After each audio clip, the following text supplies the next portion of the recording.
If idea paradise is a pristine tropical island, with swaying palm trees, and pure white beaches surrounded by crystalline lagoons of varying shades of blue, this paradise is now being engulfed by greed of money by people in power, who are massively exploiting their position and influence to rob people and government of Maldives of their foreign exchange. The whole of Maldives' administrative structure is being eaten from within by corruption, leaving Maldives' economy hollow, weak, and crumbling under debts from international organizations. Gasim is a whistleblower, not a criminal.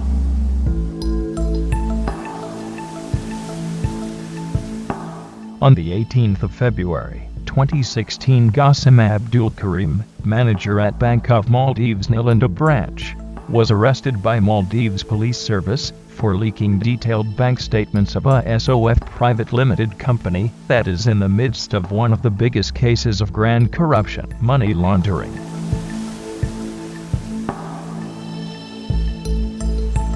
The leaked documents revealed how SOF bank accounts were used to siphon off millions of dollars embezzled from Maldives' marketing and public relations company, a state company set up to promote Maldives as a tourism destination.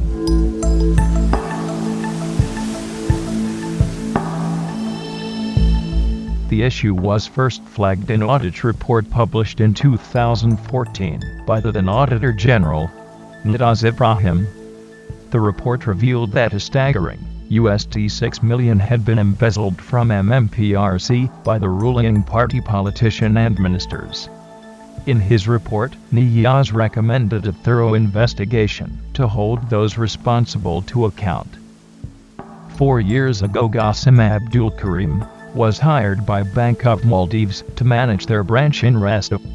Since then he has also worked as the manager in Kulatafushi branch, and more recently, in the Nilanda branch, where he discovered questionable financial transactions.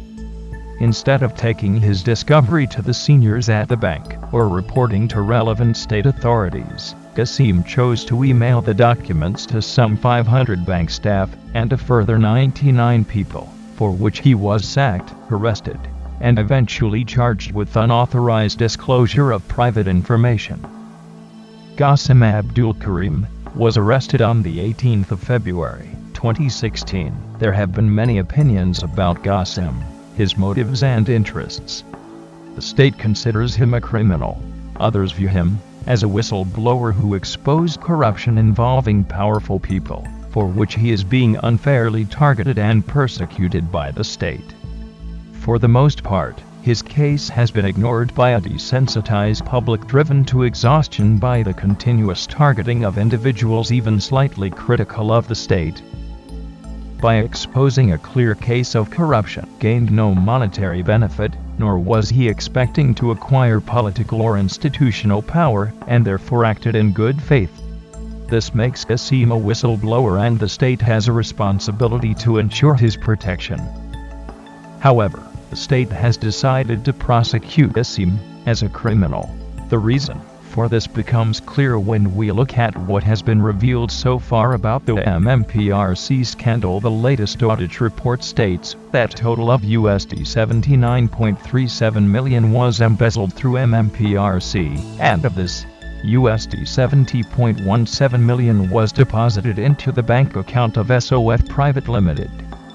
And later the money was distributed to the first couple, and the ruling party of Maldives, and other senior politicians. Bank statements leaked by Gasim show that large amounts of money was transferred in various private accounts in different banks in the Maldives. One such account was reportedly that of President Yaman at Maldives Islamic Bank. The audit report stated that embezzled money was deposited into SOF accounts, but stopped short of stating where this money was routed to through these accounts. Gasim filled in those essential gaps through his disclosures. One point that the state has been eager to emphasize is that Gasim did not share the information to competent state authorities. Why did Gasim go straight to the public instead of reporting to the police? Anti-Corruption Commission, or the judiciary, if he was so concerned about corruption and money laundering, making even a cursory effort to understand Gasim's actions through his perspective reveals a dilemma. He had witnessed the state's pattern of response towards individuals who dared to associate them with corruption. Consider how the former Auditor General was removed from office for Britain. Consider also how the arrest and subsequent investigation of the then Vice President Ahmed Adib revealed the compromised nature of all key watchdog state institutions. One cannot be blamed if Gasim had little faith in law enforcement agencies, as it was the President who stated that law enforcement agencies were corrupted, and that Adib routinely bought influence from the police. It was clear that the systems put in place to stop corruption was not working.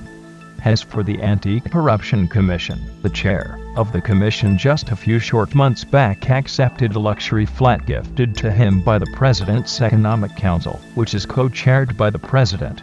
Therefore, it is not all that surprising that Gasim chose to bypass state institutions and go straight to the public. Gasim should be praised and protected, not punished, for taking action against corruption. The public have a right to know when public funds are being embezzled to enrich a powerful few that always seem to be above the law.